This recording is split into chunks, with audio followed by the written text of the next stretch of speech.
So what are you doing? Nothing. Nothing? Why not?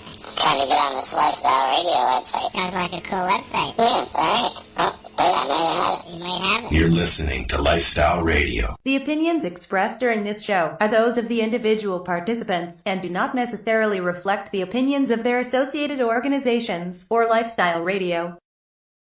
Legacy 420 has medicinal and recreational products down to a science, literally. With 2 biochemists on staff and a chief scientific advisor, every product is tested in the Legacy 420 laboratory. Legacy 420, Trinidad. Open 9 to 9 every day. Visit legacy420.com. Man, what's the matter with that cat there? Must be full of reefer. Full of reefers? Yeah, man. Mean that cat's high? Sailing. Sailing? Lightly. We now wander off the beaten path with an update from the Reefer Reporter. Hello and welcome to the Reefer Reporters with Cannabis News Hawks, Northern Ontario, Kim Cooper, and myself, Al Graham. It's January the 28th, 2019, and today from the Legacy420.com news desk, we are going to talk and discuss last week's cannabis news. Well, Kim, how are you today? Oh, I'm not doing too bad at all, Al, and things are rocking and rolling in the cannabis world once again for another busy week. Oh, yeah, I know. Like, I had like 20 tabs or more open up on my computer today trying to decide what to cover, and it's just so much out there. Yeah, lots and lots and lots going home. Let's get started and dive right in. I know we've got a lot to cover. We'll start off tonight, I guess, right here in Canada. We're going to talk a little bit about our LP system. Yes, well, we've got a few stories that are covering some things down that involves the LPs, and today we're going to discuss the class action lawsuit once again against the Moncton-based producer Organigram. Yeah, as people may remember, the lawsuit stems from late 2016 when there was a recall from Organigram products that were produced from February to December of 2016. So they recalled a product that was produced and sold up to 1 year prior. The recall was enacted due to having almost a poisonous product going out for using banned pesticides. Like who would still have the medication for that long sitting around? Yeah, who has something that, I ordered my meds in January and you're asking me in December if I still have that. No, probably not, I would think. And this was quite an extraordinary recall. Canadians, we're almost becoming accustomed to recalls in the cannabis industry, which is sad unto itself. But most of those are stemming from stuff like mold issues, misrepresented products such as THC levels, that kind of thing. This particular recall was for the company actually using a product which is banned for use in the cultivation of this medicine. Why is it banned for use? Because this medicine is burned, and once the chemical reaction happens and it reaches heat, then it actually turns to cyanide poison. Yeah, I can't see that being very healthy for a healthy person, never mind a patient. Yeah, exactly. So you might have somebody battling cancer or who knows what. Now they're ingesting cyanide. So a bunch of people got together with some lawyers. They filed for a class action lawsuit against Organigram. During all of this time, Organigram also lost their organic classification as a grower in the process. And now today, here we are a year later, and the class action lawsuit will be going forward. Yes, it's going forward. So what is Organigram? Is there some things that maybe they're not telling us? There's lots they're not telling us. Of course, being a corporation, they like to put their corporate spin on things. They came out and they said in a press release, "Oh yeah, we're going to go to court, and we're not real worried about it. We're pretty confident we're going to win this." Yeah, they downplayed the significance of the lawsuit. They absolutely did. Corporations putting their corporate spin on things, trying to come out like a hero by saying, oh, yeah, we're going to own up to whatever. But it's not as bad as everybody says, and I think we're going to be successful in a win. You poisoned patients by allowing them to ingest something that turns to cyanide poisoning. How are you getting away with that?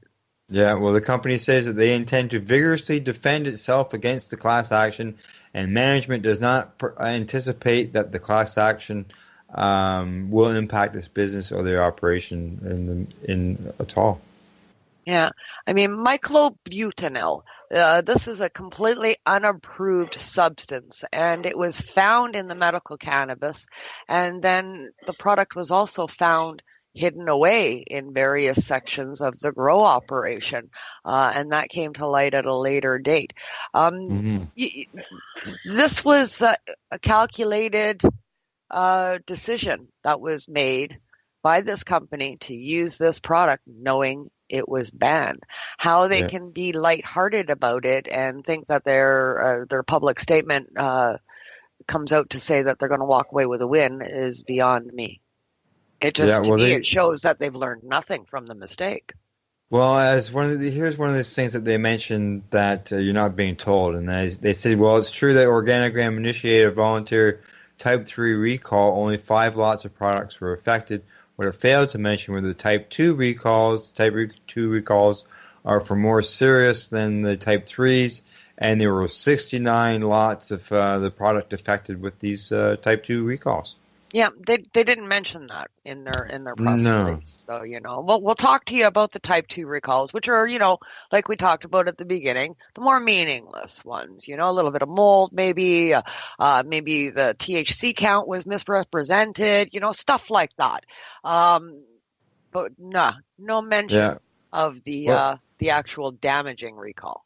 Yeah, well, as we know, they use the unapproved substance within their plants, and they acknowledge that some medical patients reported adverse effects from the product, but Organigram likes their chances because it says it will be up to each individual to prove that the alleged health effects were actually caused by the cannabis. Yeah, so they're of the stand, well, okay, maybe you got sicker, but I don't think it was our product. Even if we did poison you, still prove to me that that poison caused you illness. Are you kidding me? Really? And you want my trust in the future, and that's how you're going to represent yourself on this obviously blatant lack of patient respect. Yeah, well, the one product that they use is a pesticide that's used on lettuce and berries. It's fine for that because you can wash it off, but you can't wash that stuff off of cannabis. That's right. When we receive the cannabis, it's already a dried, dehydrated product that we then put heat to consume through inhalation. You're poisoning people.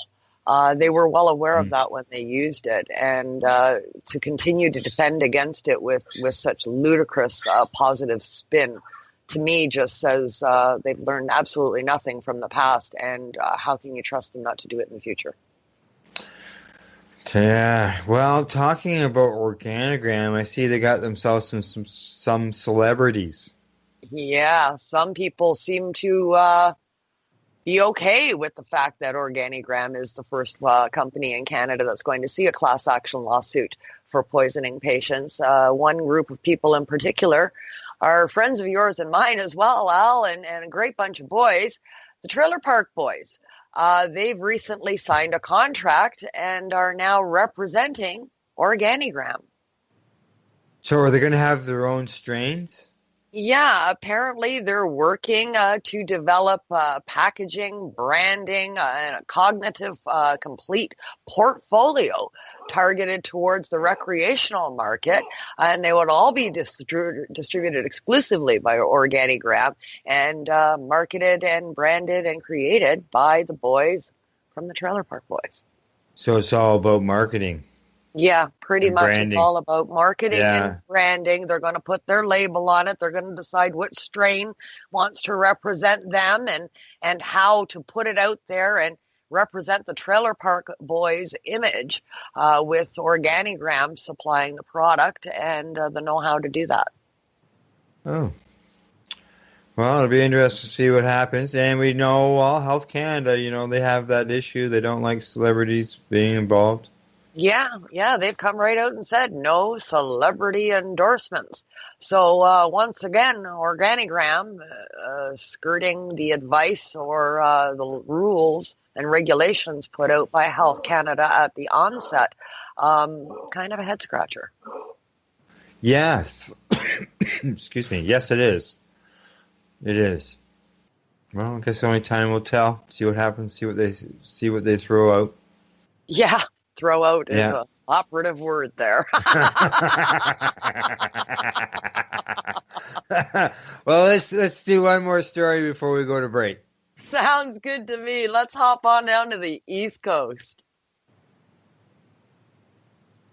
We're going to talk to you a little bit about. I feel like we've been to the East Coast the whole time we've been running the show. Yeah. Well, the Trailer Park Boys are originally from the East Coast and everything too, but it was more of a nationwide story. This one is really on the East Coast and their capacity to purchase our newfound freedom in buying cannabis from legal producers in our provinces, and it seems that Atlantic Canada is leading the way, according to StatsCan. Yes, they say that Atlantic Canada has purchased the most cannabis in the country in the first 2 months since legalization, and province-by-province numbers show more legal cannabis per capita was purchased in Prince Edward Island in the first 6 weeks, that's up to December 1st, than anywhere else in the country. Yeah, well, they weren't alone. PEI was right on their heels, or Nova Scotia was right on the heels of PEI during this period. And according to StatsCan, the average in October was over $11.3 million. Wow, really? In Nova Scotia, the average person spent $11.34. Wow, that is insane. Newfoundland, Labrador, they had the third highest sales per capita, and that rounded out the entire eastern seaboard. Rounding up the top 5 was at the other end of the country and in Alberta. Yeah, the lowest sales in the first 2 months were in British Columbia. Yeah, shoppers there spent 69 cents. 69 cents from BC per person spent on legal cannabis compared to $11.34 down on average in the East Coast. Pretty big spread there, eh? Sure is. Here in Ontario, it was $1.54. Yeah, sitting right at the low end there as well. We're not spending a whole lot, but we're also one of the only places that don't have a brick and mortar store. We're the third from the bottom, like third lowest amount, because it was 69 cents for BC, Saskatchewan at $1.29, and Ontario at $1.54. Yeah, they've got our national average per Canadian that is purchasing is spending about $2.65, according to the data. There you go. Yeah. Well, they're still waiting for some numbers to come in, but still, $1.54 here in Ontario. Yeah, it's not.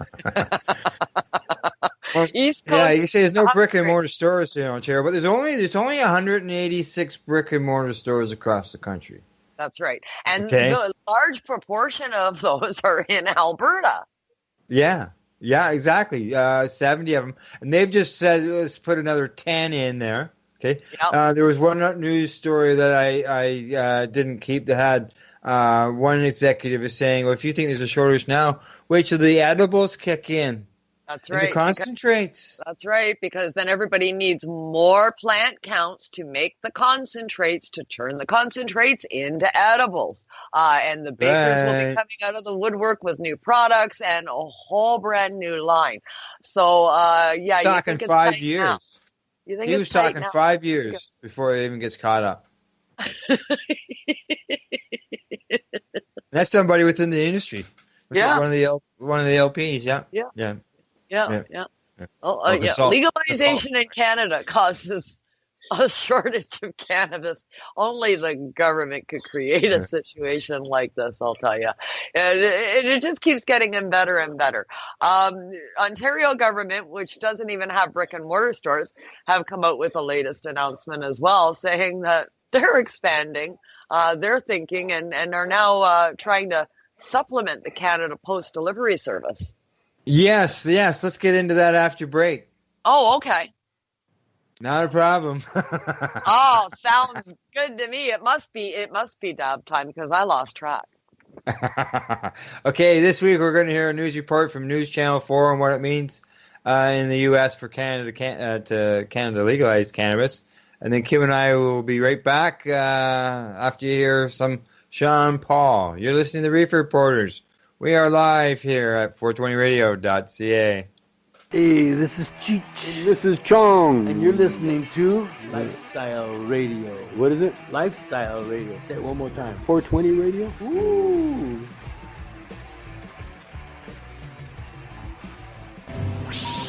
Hang up and try again.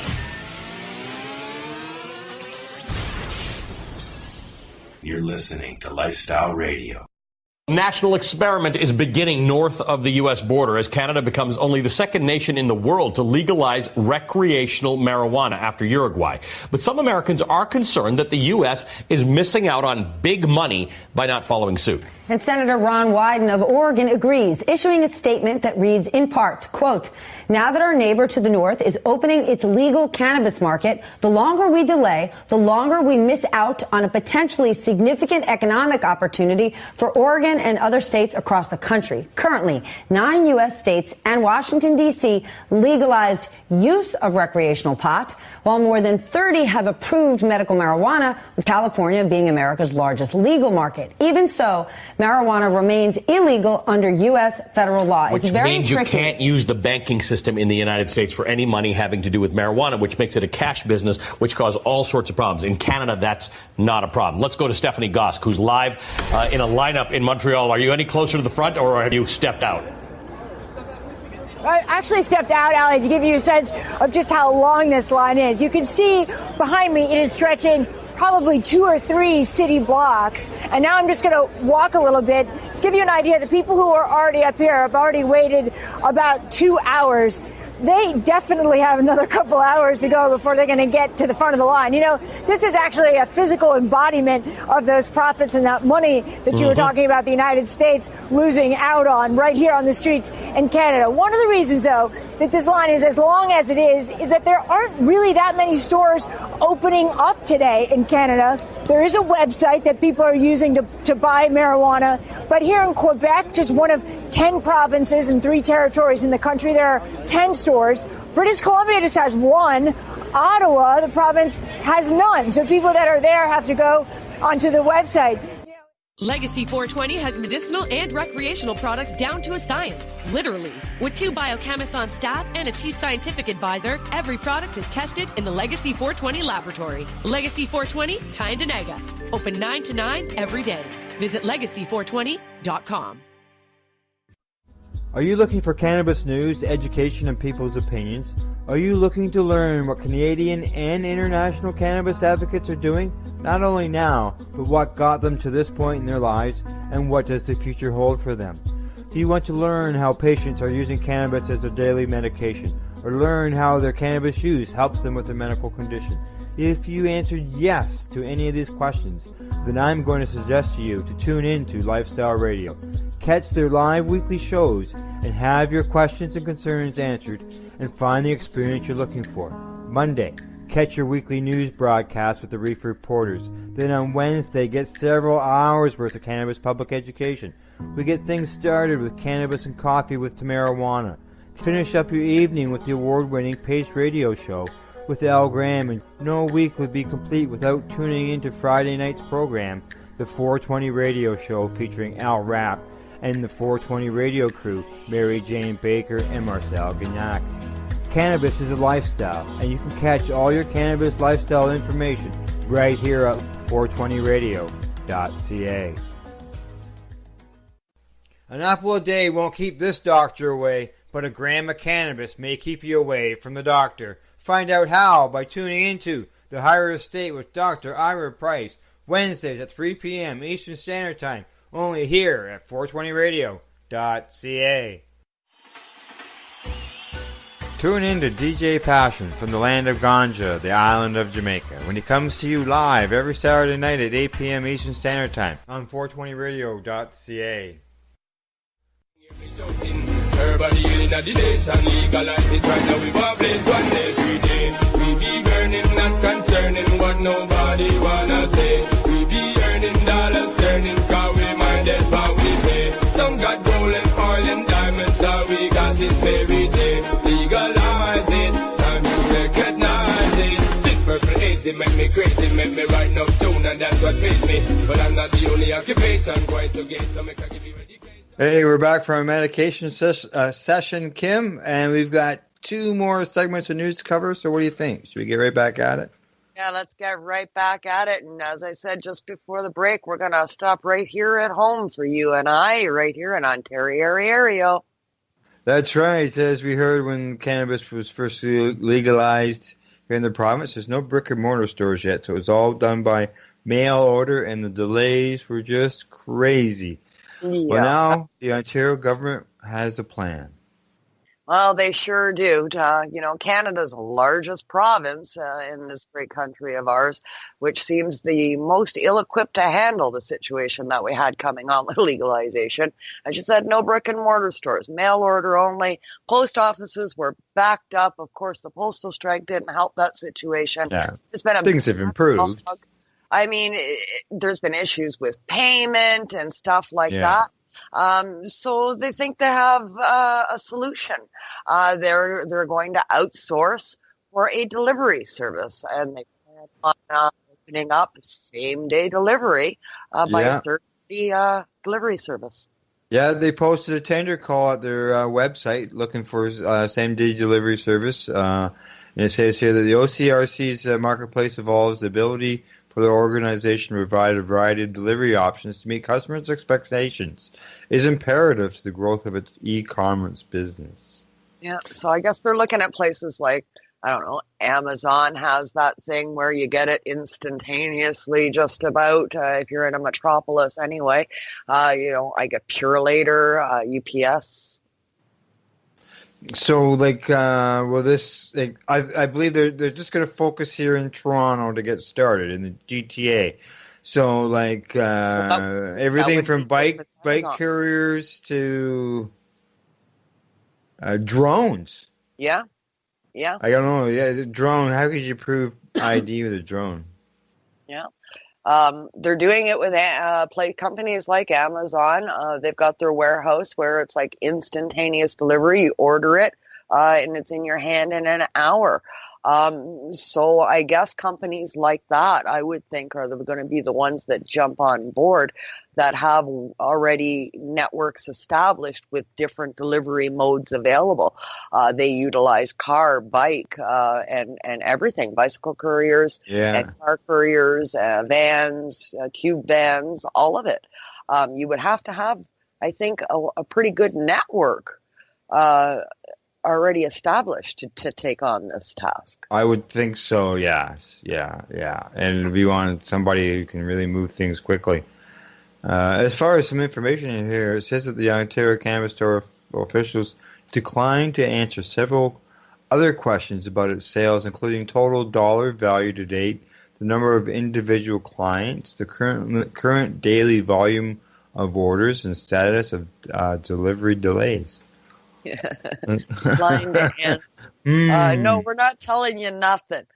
We just know we need faster delivery. That's all we're going to tell you. Come and tender your submissions, and we'll see if we can work together.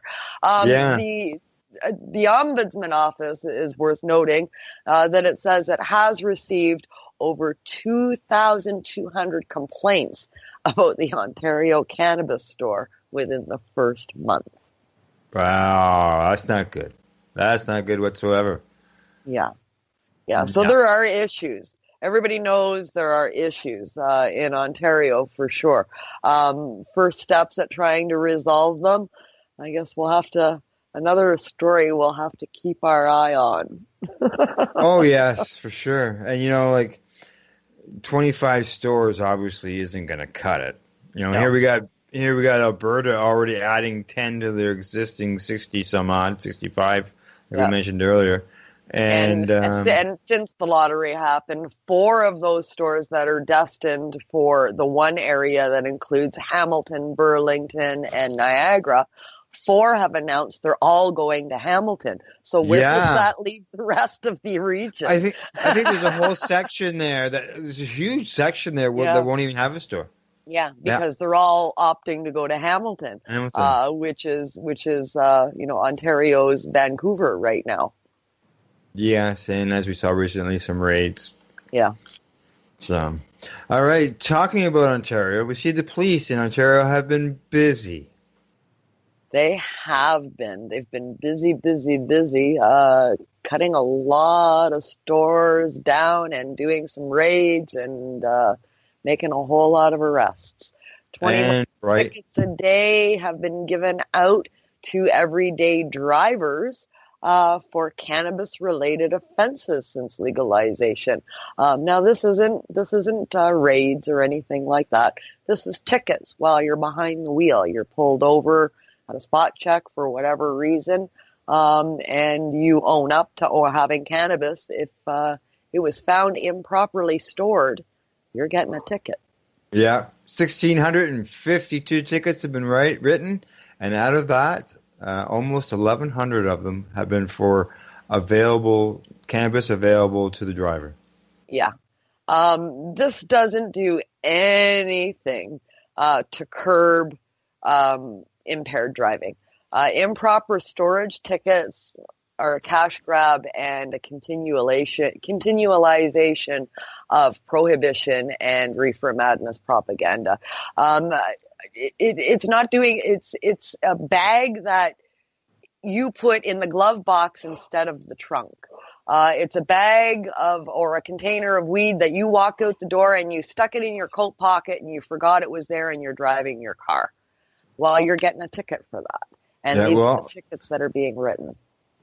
Yeah, according to Toronto-based lawyer Jack Lloyd, also a friend here at 420radio.ca, he says basically it's if you have a joint in a cup holder or a small baggie in a cup holder, if you have your cannabis in your vehicle, it should be put in the trunk. And he points out that the charge applies even if the cannabis can't be immediately consumed. So if there's a bag of dried flower in the front seat, for example, you haven't got the joint rolled. And you and I were discussing this earlier, Kim. Yeah. It's cannabis there in a bag. You got to roll the joint before you can smoke it, or you got to put it in the pipe before you can smoke it. That's right. But doesn't matter. You're still getting a ticket. They're looking at this as the same as alcohol. Yeah. The data is showing there's strong regional differences in enforcement of this law across the province. Including York Region, Durham, Bracebridge, and Peterborough, saw 170 teens ticketed on average for cannabis possession, far more than any other area, where Toronto only had 57.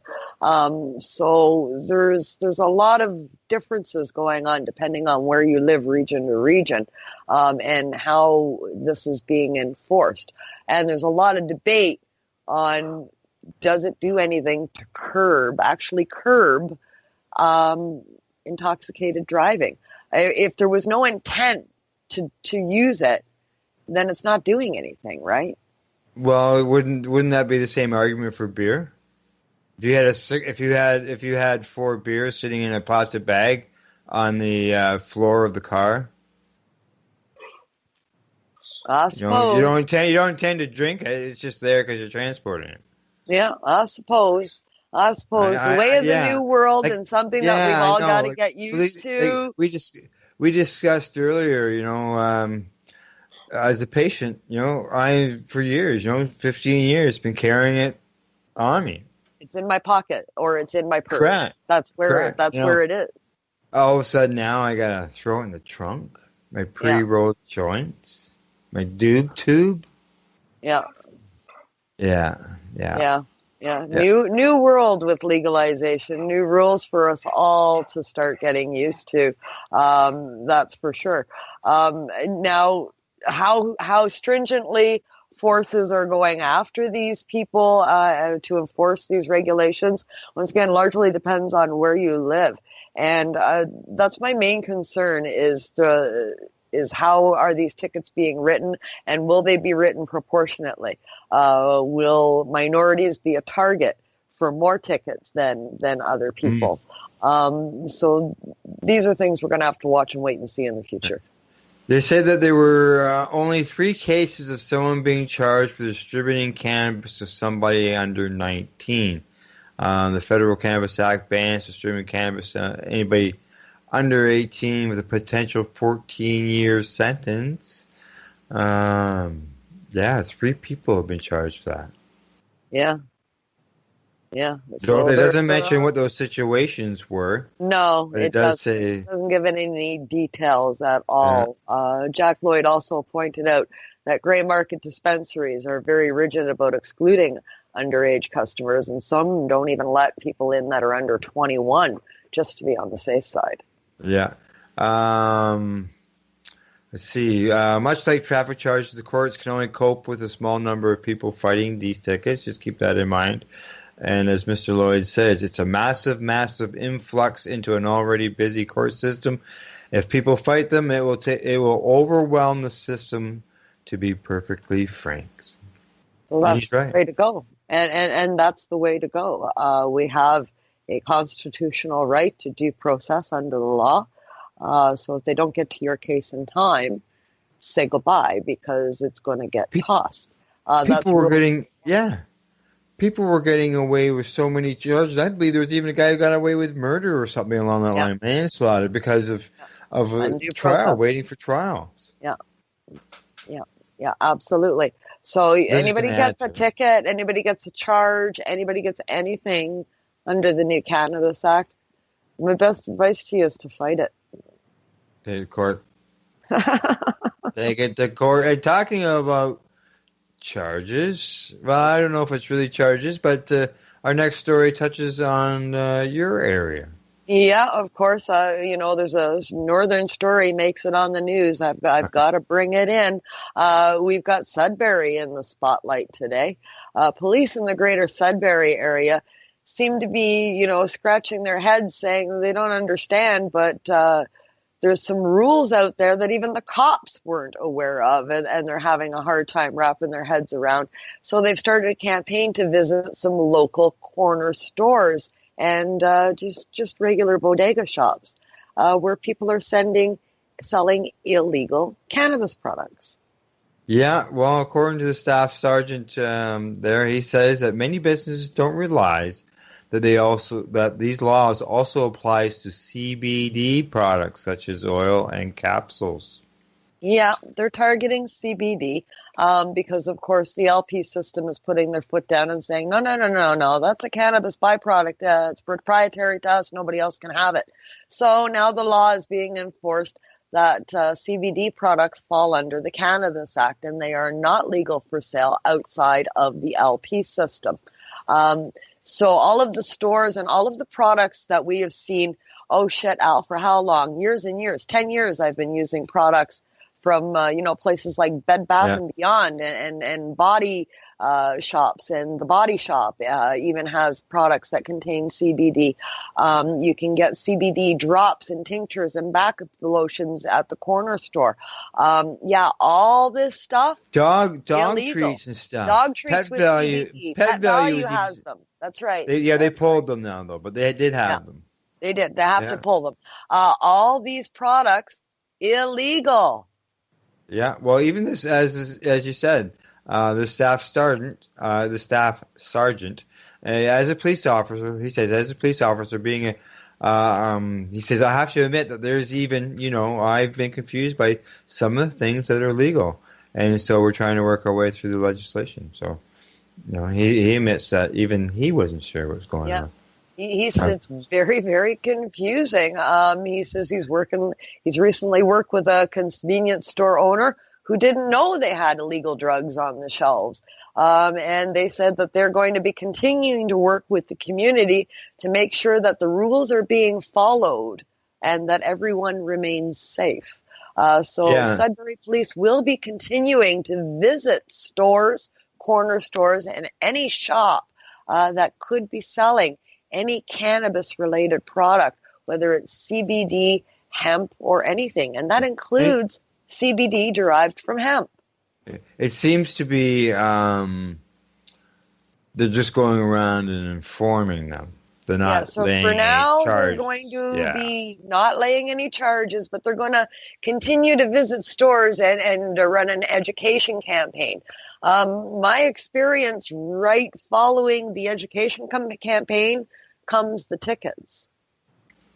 Because they visited you, they told you, and now they'll be back next month. And if you've still got anything there, you can expect some issues. Usually education campaigns are followed by enforcement. Well, I know Health Canada had mentioned that in the fall because even HempWorks stopped sending their stuff north of the border. Yep. So. The Body Shop, great shop that a lot of women use for different products and skin products and that, had all kinds of CBD and hemp products. They don't even want to carry hemp-related products because nobody's really sure what the rules are. Because if the hemp-related product has on the label that it does contain hemp-related CBD, well, now it's a contraband. Rules. Yeah. Sometimes they just get in the way. Yeah. So legalization, here we go. There we go. And talking about legalization, we see over there in Saskatchewan that there's been no notable spike in cannabis intoxication among the children. That's right. High concentration of the drug could be dangerous, they once said at the Cannabis Saskatchewan Health Authority, but now they're finding out statistically, they're looking at it and they're saying, you know what, nothing's happening here. That's right. Responsible people, responsible adults, putting it away. Yes, there's been some things here and there. It's there's no huge spike, and that's good news. Yeah, it's kind of funny, and it says it may just the article is quoted in saying it may just show you that people have been using cannabis for a while, and that people who do are already more likely, possibly, to use the legit market than people who weren't already using. So we're already experienced consumers. This massive education campaign they went on, and scare tactics and the fear mongering that happened isn't coming to be because we've been doing this already forever. You guys are the ones that are new. You knew, yeah. In 2018, the Saskatchewan's Poison Control Center received 8,900 calls. Of them, 70 of those were related to cannabis, and 10 involved children 5 and under. Yeah. And you know what? Those calls would have happened with legalization or without. Correct. Exactly. Yeah. So it did absolutely nothing. The fear-mongering and the propaganda didn't come to fruition once again. Everybo's remained safe and healthy. People aren't dying on the streets. We're good. Yeah, that's right. Yeah. As it says, we've been using this stuff for a long time. Yeah. We're not the ones that are new here. Yeah. That's what it comes down to. Yeah, they say here they hope that adults will continue to safely store their products, especially when edibles are introduced sometime this year. Yeah, we all know that's coming in a very short period of time. Kind of rolls us over into our next story about the edibles market that's already flourishing out on the West Coast.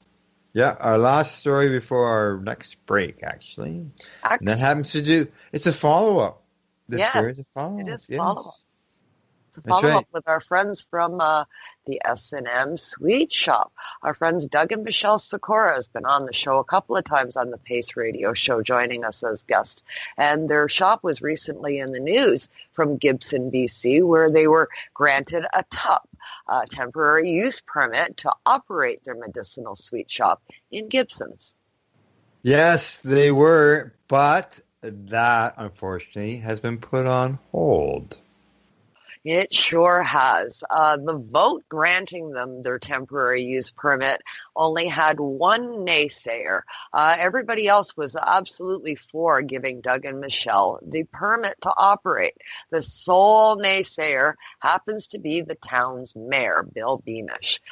So he has brought forward a brand new motion to the team and said, you know, we should really put this on hold till maybe we talk to a lawyer.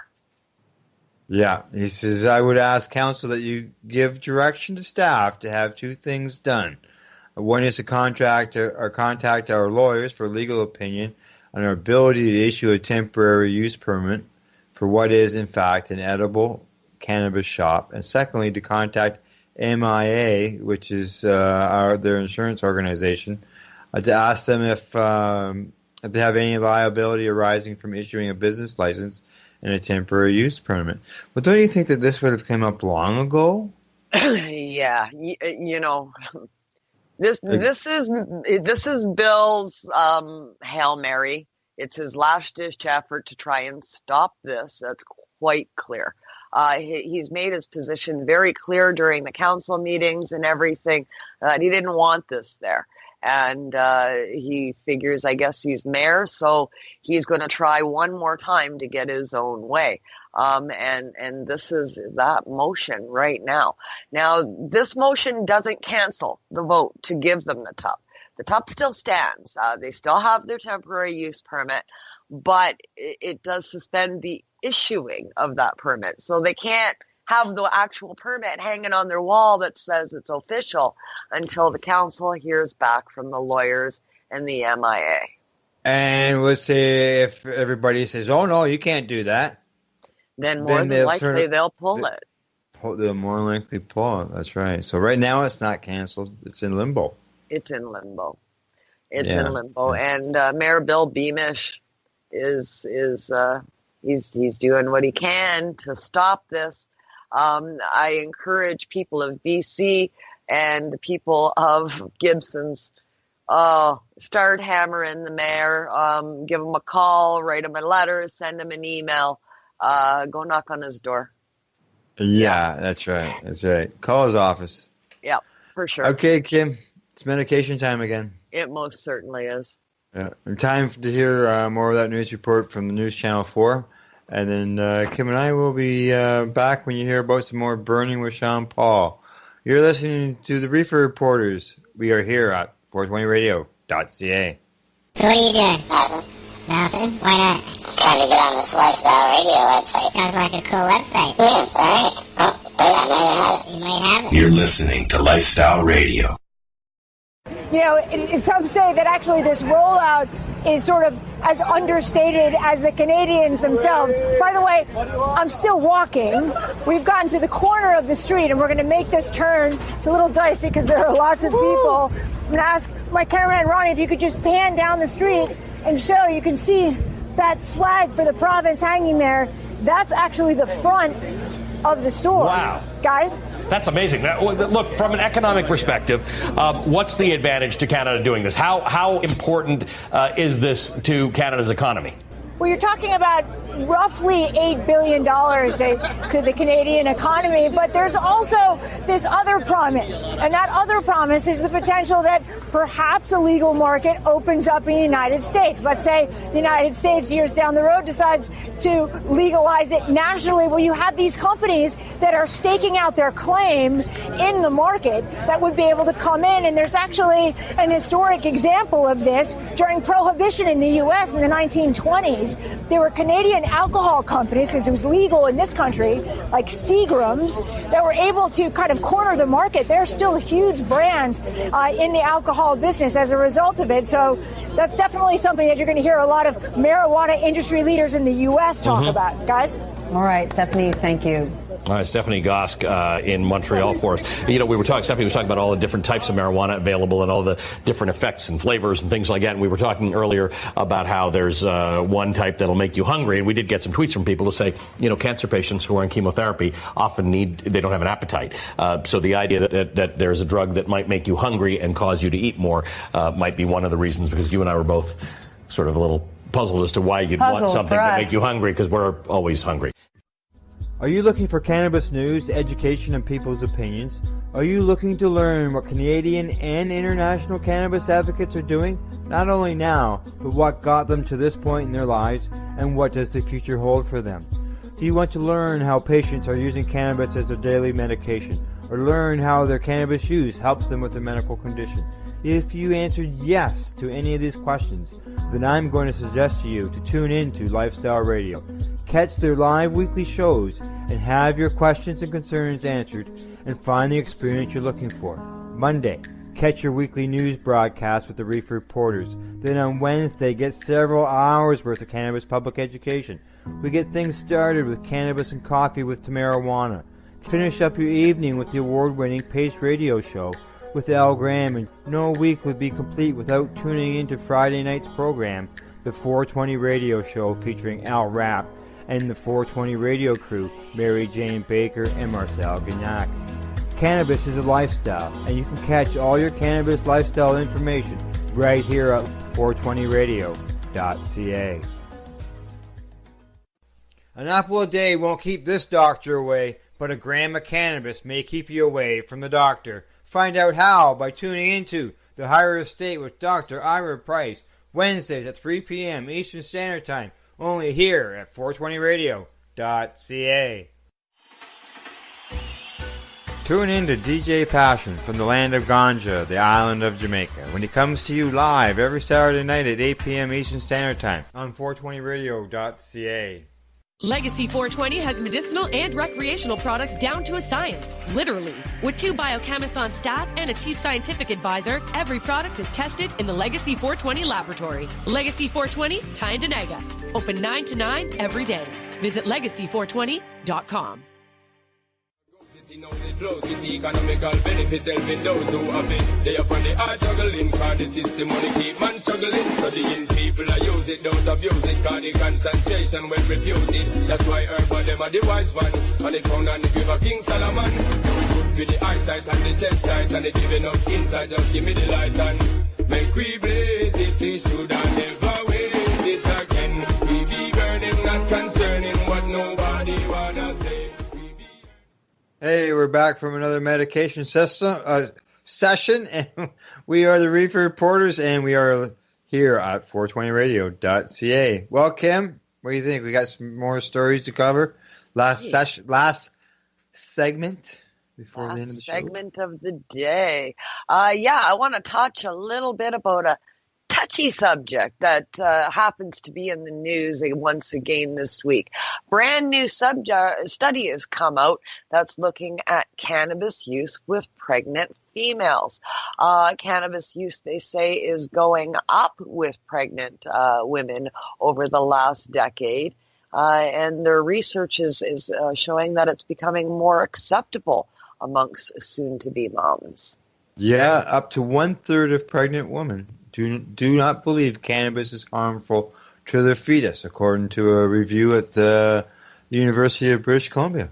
Yeah, they say their research suggests that over the last decade, more women seem to be using cannabis during pregnancy than ever before, even though evidence of its safety is limited and conflicting. Okay, I'm going to kind of stop right there. My view on this is going to be very, very clear on this. I used cannabis for all 3 of my pregnancies because I had issues with nausea and with eating during my pregnancies. Cannabis got me through 3 pregnancies, giving birth to 3 healthy children that are now in their 30s and late 20s, and all are very healthy and successful individuals. Everybody I know that was a friend of mine while I was pregnant, I mean, all but 2 consumed cannabis through their pregnancy. It's a pretty common thing. I think in my mind, the research is already there. They're already saying they have the research because over the last decade, more people are coming forward saying they have consumed cannabis from their pregnancies, and we're not seeing a great rash of, children with problems. because of that cannabis use. There's been no ill effect on the kids. So that is the data. And further to their own admission, my personal belief is cannabis has been used by moms throughout the ages. We've just learned to be very quiet about it through prohibition. They say that pregnant cannabis users are more likely to be under the age of 25. Were you? I was 29, 28, and 22, 28, and 31. Unemployed? Were you I was unemployed? I was employed throughout all my pregnancies. Single? I'm married. Low income and low education? No, neither of those either. Let's see. They say the heaviest use is in the first trimester, 8%. Yeah, and that is largely because that's when you're getting sick. Nauseated. That's when we need it. So that's saying that we're using it when we need it. And as soon as we no longer need it, we taper off, which is the right thing to do. So once again, it's showing structural intelligent use of a natural alternative. The report says that most pregnant users report using cannabis to treat nausea early in the pregnancy, which matches exactly to what you just said. And just so you know, less than 2% actually use it in the third trimester. Yeah, because we don't need it. So we're not doing it. We want what's best for our children. We're not, it's not, a rash of mothers walking around saying, oh, I'm just going to smoke pot because I can, even though I'm pregnant. I mean, that's not what it is. and that's how they try and portray it almost. We're using it as a medicine during our pregnancies, and we're using it appropriately. They say here that in one study involving 306 ladies, 35% reported using cannabis when they were pregnant, but 2/3 of those women quit after finding out they were pregnant. Yeah, and many women do, but that's in the mother's natural instinct. If you were using it recreationally and you're not getting any medicinal aspect benefits out of it, then yeah, absolutely, it's the right thing to do, because inhalating anything during pregnancy probably isn't a great idea if you don't have to. We want to do what's best for baby. So that once again, it just shows moms doing the right thing. Yeah. So when they were asked, this is the evidence. Yeah. When they were asked about the perception of general harm associated with cannabis use, 70% of both pregnant and non-pregnant cannabis users responded that they perceive slightly or no risk of harm. In another study, when asked if they believe cannabis is harmful to a baby during pregnancy, 30% of the women responded no. Yeah. And then when they were asked to identify substances most likely to harm the baby during pregnancy, 70% chose alcohol and 16% chose tobacco, while only 2% chose cannabis. Yeah. It's because we know it helps. Moms are more educated today. We know we can't eat during pregnancy. Lack of nutrients is more harmful to the baby than ingesting something that's an unnatural plant that is going to allow you to eat and nourish your child. Keeping food down because of nausea, deep depression can affect the growth and the proper development of the fetus as well. So cannabis can be utilized for a host of things that if you go to the doctor about them, they'll put you on a pill for. Any pharmaceutical that you use to solve or help you get through these problems is far more harmful than the use of cannabis. Yeah, well, they say here that research has shown that increased risk of problems, including anemia, low birth weight, stillbirths, and newborn admissions to neonatal intensive care units. But I think that's probably, you could say that statistic about just about anything would fit that criteria, right? Yeah. I know some women who have used cannabis during pregnancy, and like you said, there's, none of that happened. Yeah. Everybody's happy and healthy. Yeah. More research, I guess. They'll say Yeah. more research is needed. More research. More research. Okay, let's move on to our next story, which is also another follow-up story, actually. Yeah, we're going to go back and take another look at what's going on down in Florida. Florida has been in an evolving situation around the courts, and it's taken the courts down there to try and sort through this mess of laws and regs that they've got. That's right. Well, this case, this court case that's going on right now, is centered on whether a 2017 law that banned patients from smoking their medicinal cannabis. Mm-hmm. Can you believe that, Kim? They banned them from smoking their cannabis. Banned it. Yeah, so now it runs afoul of the they say it runs afoul of the constitutional amendment that broadly legalized cannabis treatment for Florida with medical conditions. Like, they banned smoking of the cannabis. Yeah. So, I mean, here's cannabis, but you're not allowed to smoke it. Okay. Now what? No, obviously it's unconstitutional, and it needed to go back to the courts. The governor is starting to weigh in on it, and they're appealing the ruling. Last week, Governor Ron DeSantis said he wanted to give the legislature the time to do away with the ban, and he gave lawmakers until mid-March to address the issue, saying if they failed to properly implement a voter-approved amendment. Yes, he says that I want to have the elected representatives write the law in the way that the people intended. We'll give them a couple of weeks in session to address the smoking issue, and if they don't do it, we're going to dismiss the case and we're going to move on. Yeah, so the governor has finally stepped in and said, no, okay, this isn't going to happen anymore. So shortly afterwards, the lawyers representing the Florida State Department of Health and the plaintiffs filed a joint motion asking joint motion to asking the First District Court of Appeal to put the case in abeyance until the issue is resolved. Yeah, but on Tuesday, the appeals court refused to grant the open-ended request, but allowed the parties to seek a stay specifying the amount of time needed for the movement to discuss potential resolution of the appeal. Yeah, so the courts are coming back to them saying, no, you're not keeping everybody on hold. You guys either, all agree to a stay of the charges and everybody's going to go home in a specified amount of time and then it's going to be done, or we're going forward, at which time the governor is going to quash it. So make a move. And that's what they've been told. The parties have been told on both sides, no, you guys work this shit out. Yeah, exactly. All right, talking about working things out, what's going on with CBS?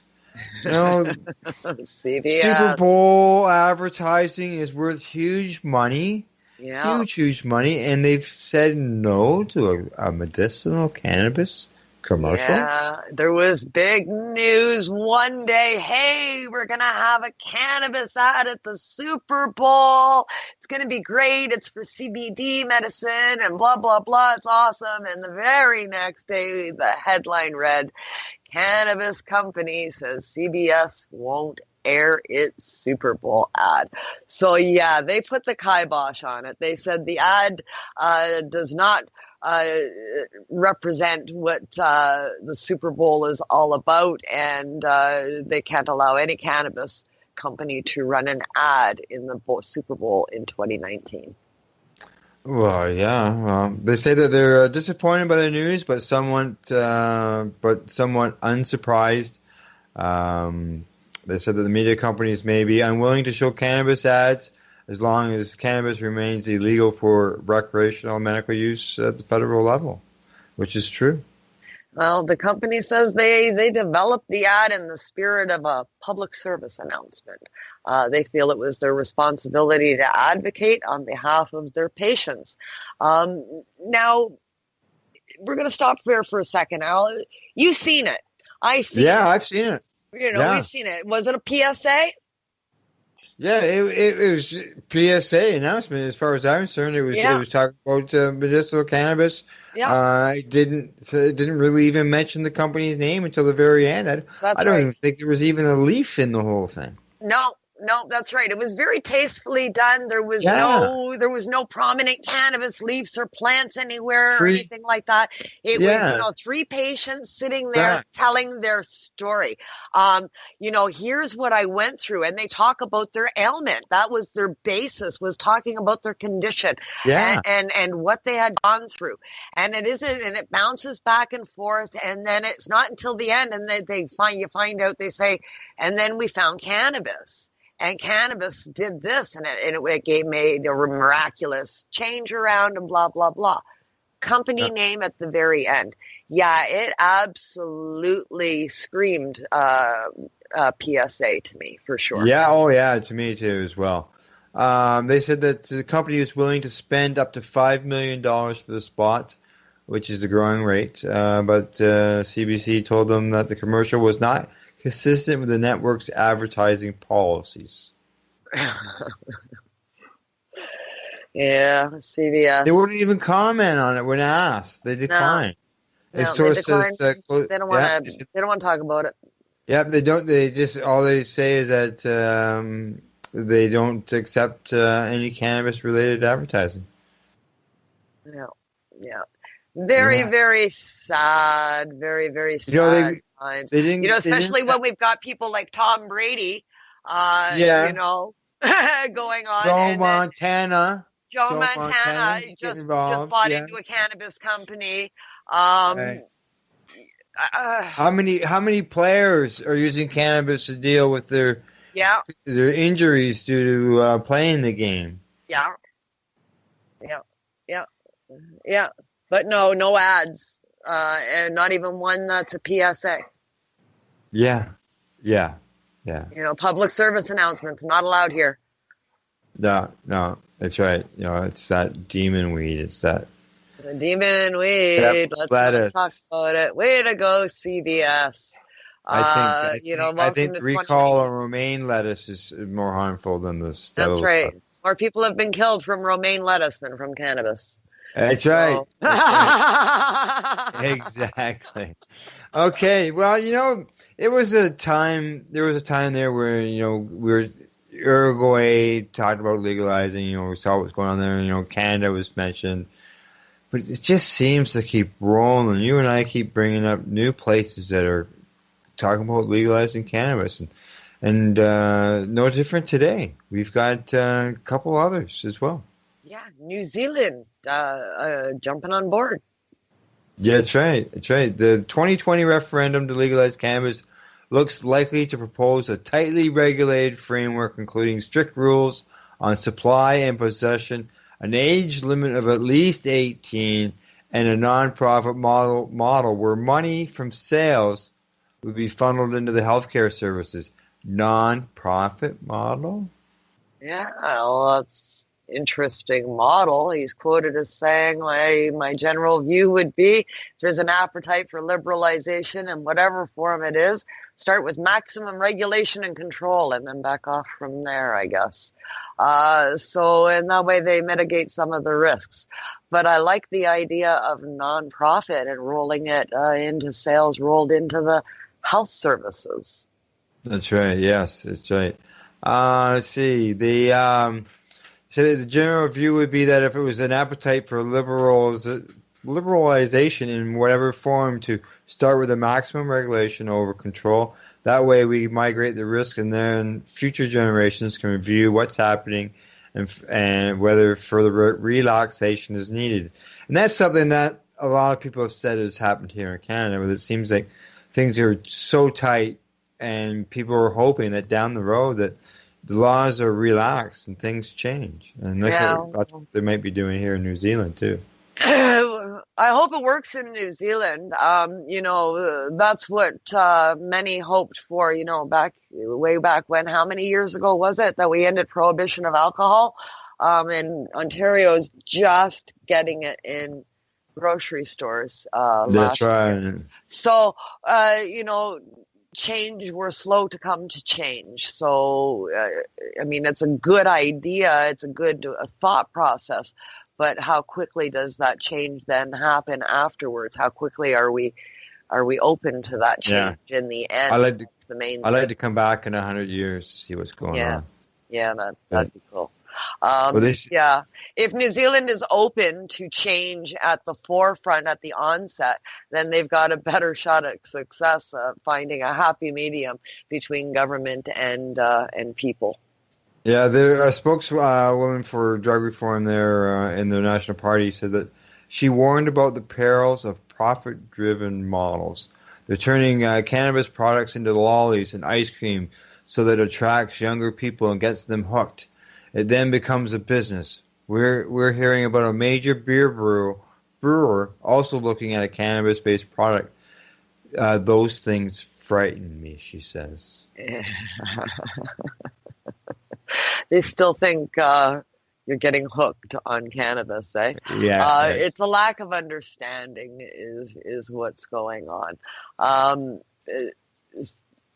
The sentiment, I guess, was echoed by others, and they were worried about the harm in the black market-dominated gangs, showing that current system isn't working.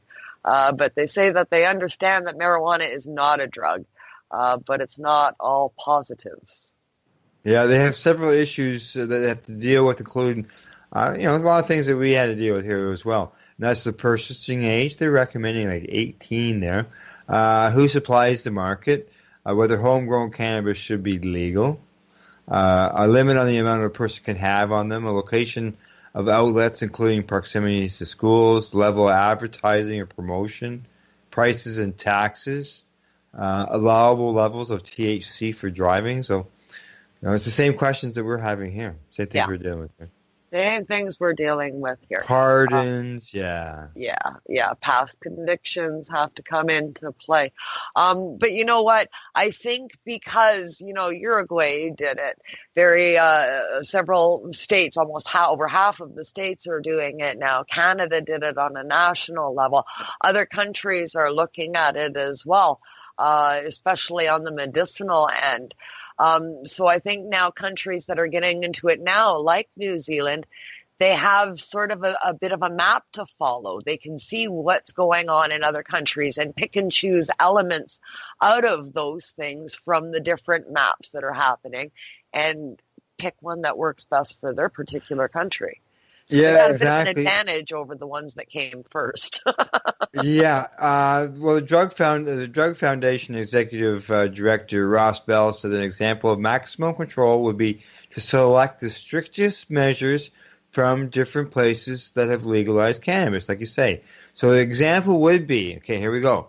That would translate to a government monopoly on supply and a national register for all users. That's what's in Uruguay. A ban on home cultivation and public consumption. That's in Washington State. A purchase of legal age of 21, which is what's in the many U.S. states. A weekly purchase of 10 grams, a limit of only 10 grams. That's in Uruguay. A limit on the level of THC in the blood to be legally allowed to drive. That's happening in Colorado and Canada. And a blanket ban on advertising. Canada. Yeah, exactly. Yeah. Now they say here that any controls had to consider whether they would create a legal vacuum that the black market could fill, such as an age limit of 25 and banning high-potent products, for example, could lead to criminals meeting that consumer demand. That's right. That's right. It's. I mean, everybody's goal is eliminating the black market. That seems to be what all government is focused on, is eliminating the black market. Now, I can't speak for what it's like in New Zealand because I've never been to New Zealand and I really have no idea what's going on over there. But, as far as, yes, there is a black market, but as far as the cannabis black market in Canada goes, it's not run by gangs. and the bikers and, known criminals that are out chopping people's heads off and stuff like that. That's not what the cannabis black market consists of. So once again, that's another misconception. Yes, there is a black market, but it's only there. It's more of a gray market that's been supplying a product that people want for decades while the government wasn't doing it. A poll that was conducted and released at the end of last year found that some public support for regulation, which includes 63% wanted licensed operators, 75% wanted a purchasing age of either 18 or 21, 40% wanted an excise tax, 68% said tax and revenue should go towards healthcare services. Yeah. I mean, all good stuff, right? Yeah. All good stuff. If you're going to charge taxes and everything, it comes down to what works best for that particular country, I guess. Yeah. I like how they have this other spot here at the bottom, the issues in the dope debate.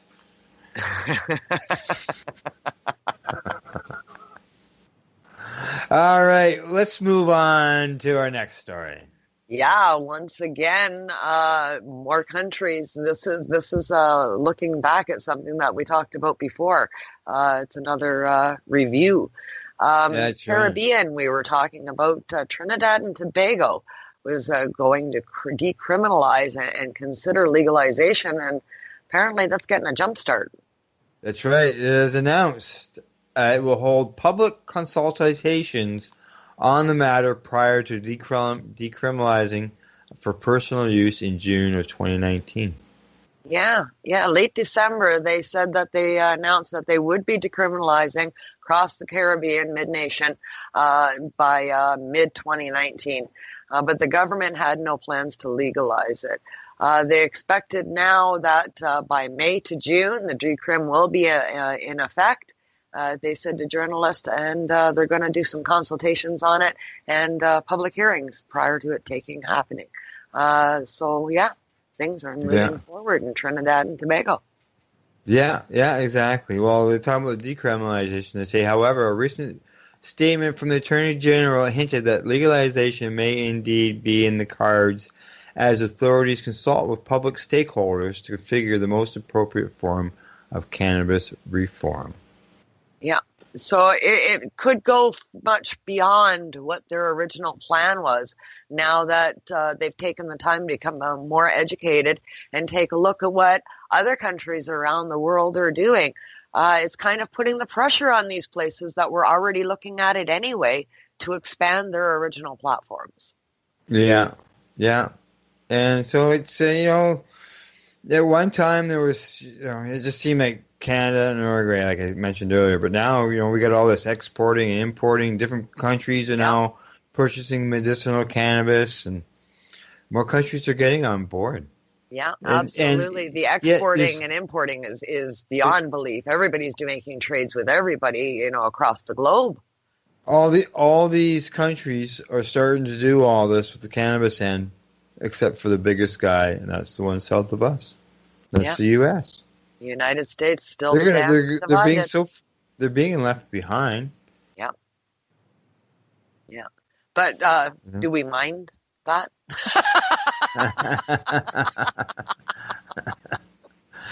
Well, unfortunately, they're still incarcerating people heavily for cannabis down there. Yes. So. Absolutely. On the trade end, well, I can live with it for a little while longer. But on every other front, absolutely not. It should come to an end forthwith. Absolutely. Nobody should be going to jail or incarcerated or detained or harassed in any way for a plant. Yeah, exactly. Okay, Kim, we got one more story we're going to touch on. This was something that I talked about last week, and I was by myself last week, all my lonesome. So we thought we'd bring this up this week. If you'd have a say on it, and this happens to deal with the Mark Emery situation. Yeah, more and more coming out almost daily. Of course, a woman, powerful woman. I say that not in that she has, a great power over any people or anything like a prime minister or anything like that. Just a powerful woman in her own right that she was able to stand up and do this. And of course, I'm talking about Deidre Olsen. She spoke out about some situations and what she encountered and what she felt was abuse of power by Mark Emery at Cannabis Culture over the years.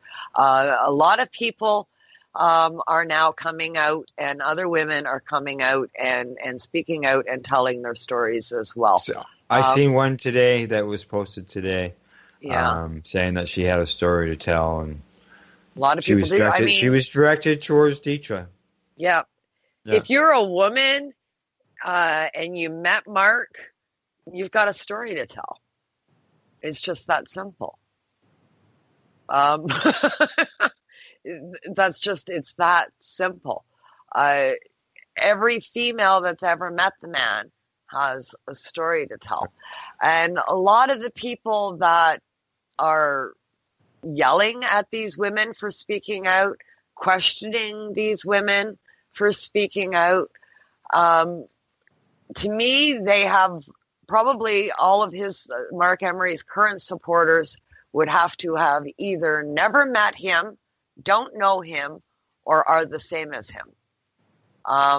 Because if you've ever met the man and you're not the same as the man, then you know exactly what everybody's talking about already.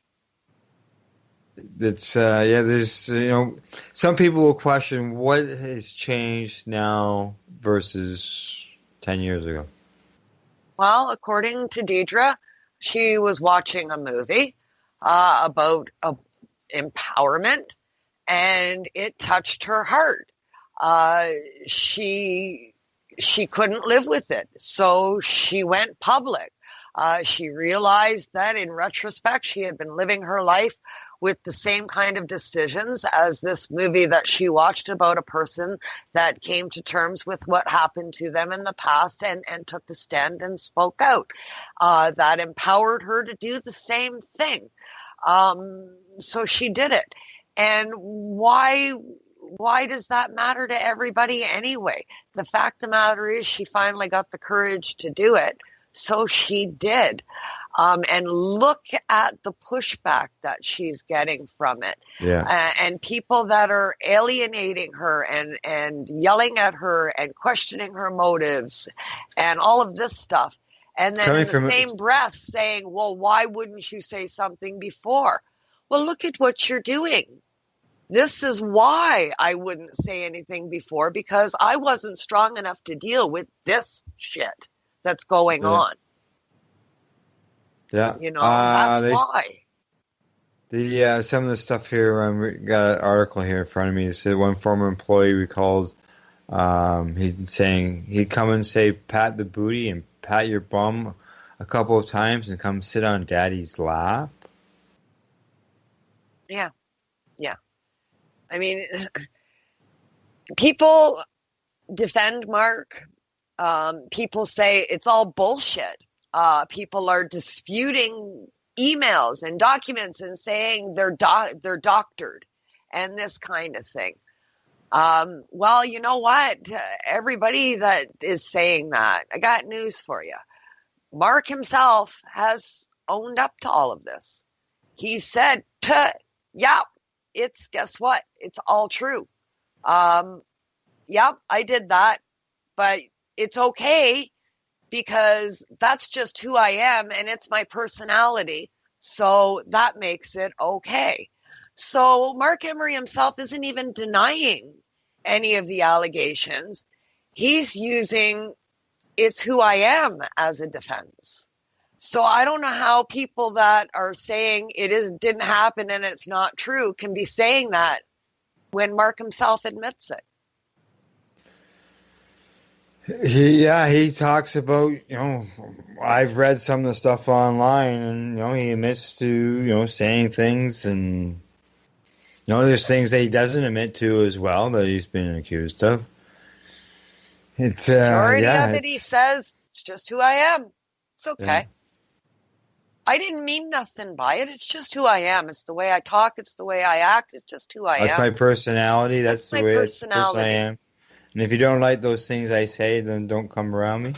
Yeah. That's his defense. So he doesn't even have one. He's saying, yeah, I did it.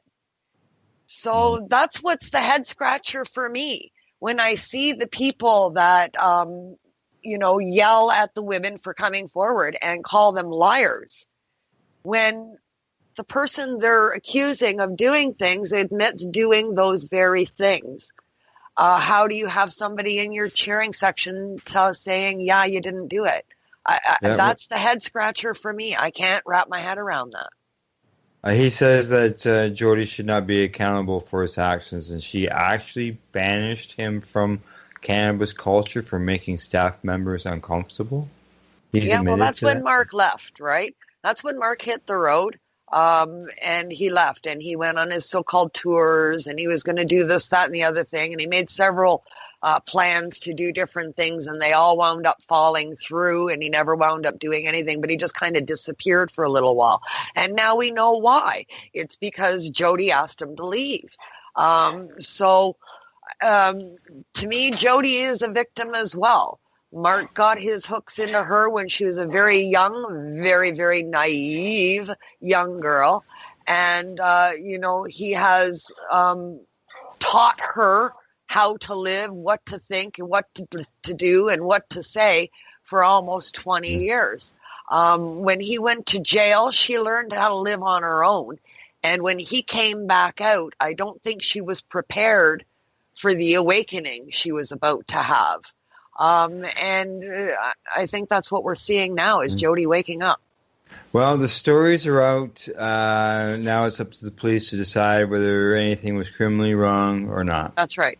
It's not up to victims to bring charges. It's up to the police to bring charges. They will do whatever it is that they've got to do to investigate. Many of these, things that are coming out happened, 2 decades ago. These things take time to investigate. For everybody says, well, why hasn't he been charged yet? Well, you know what? These things take time. Yes, he is a high profile guy. And if they are going to make an arrest against anybody high profile, I'm sure they want their ducks in a row before they do so. So I expect this to take some time. Yeah, it will. It will be time. It's going to come back again. More will be brought up. Okay, Kim. Well, that's our Reefer Report. What do you say? I think it's been a great, interesting week, and I think it's not going to stop. Either do I. Okay, that's our report from the Legacy420.com news desk for January the 28th, 2019. And in closing, we'd like to say thank you for listening.